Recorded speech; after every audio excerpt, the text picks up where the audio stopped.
প্রিয় বন্ধুরা, এখন যে প্রোডাক্টটা আমার কাছে দেখতে পাচ্ছেন এটা হচ্ছে stainless copper wire brush. Seal এটার হচ্ছে কপার পলিশ করা স্টিলের ব্রাশ।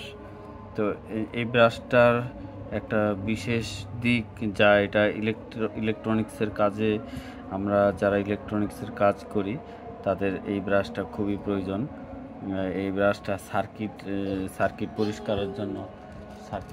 পরিষ্কারের জন্য অত্যন্ত ভালো মানের কাজ করে এই ব্রাশটা।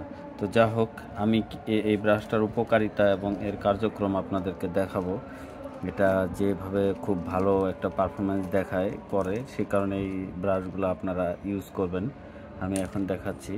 এই হচ্ছে একটা নোংরা বা নষ্ট বা ঝালাই করা একটা সার্কিট। এই সার্কিটটা আমি আপনারা এই মুহূর্তে একটা স্ক্রিনশট রাখতে পারেন এখান থেকে। এই অপরিচ্ছন্ন একটা সার্কিট, এটা মুহূর্তের মধ্যে আমি এই ব্রাশ দিয়ে এটা পরিষ্কার করার পরে দেখবেন এই সার্কিটটা আপনারা চিনতে পারবেন না, হুবহু নতুনের মতো হয়ে যাবে। তো যা হোক, কথা না বাড়ায় আপনারা এই মুহূর্তে চাইলে স্ক্রিনশট রাখতে পারেন।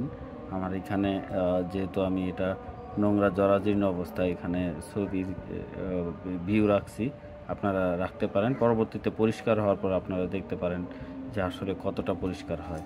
তো যা হোক, কথা অনেক বাড়ানো হইল, এখন আমি এটা পরিষ্কার করা শুরু করি, আপনারা দেখতে থাকেন।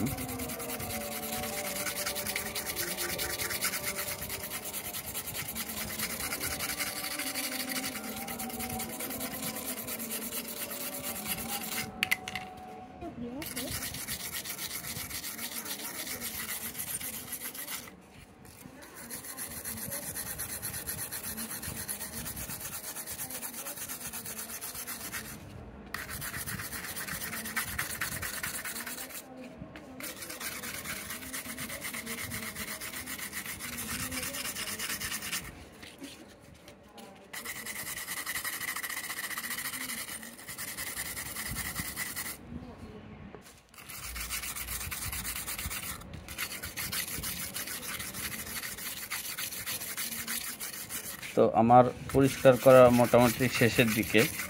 এখন এটার একটা অবস্থা আপনাদের কাছে আমি জাস্ট শেয়ার করব। এই হচ্ছে এটার মানে পরিষ্কারের অবস্থা। এখন এটাকে আসলে কোনো একটা ক্লিনার দিয়ে টান দেওয়া প্রয়োজন আছে, যেটা আপনারা জানেন। তো আমি এখন এটা ক্লিনার দিয়ে এটা টান দিব। এরপরে ফাইনালি আপনারা দেখবেন, বুঝতেও পারবেন না যে এটা আসলে একটা পুরনো সার্কিট ছিল। জাস্ট আপনারা দেখেন সার্কিটটা কি পরিমাণ পরিষ্কার হয়ে গেছে। এখানে যে জরাজীর্ণ যে রাং রজনগুলো ছিল, এগুলো কোনোটাই নাই।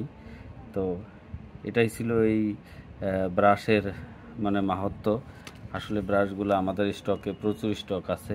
দেখেন, আমি এত ডলাডলির পরে ব্রাশের কোনো টিথের কোনো ক্ষতি হয় নাই। মোট কথা, ব্রাশটা যেমন ছিল তেমনই আছে। এই ছিল প্রোডাক্ট। আশা করি আপনাদের প্রয়োজনে এটা অত্যন্ত কাজে লাগবে। আপনাদেরকে অসংখ্য ধন্যবাদ।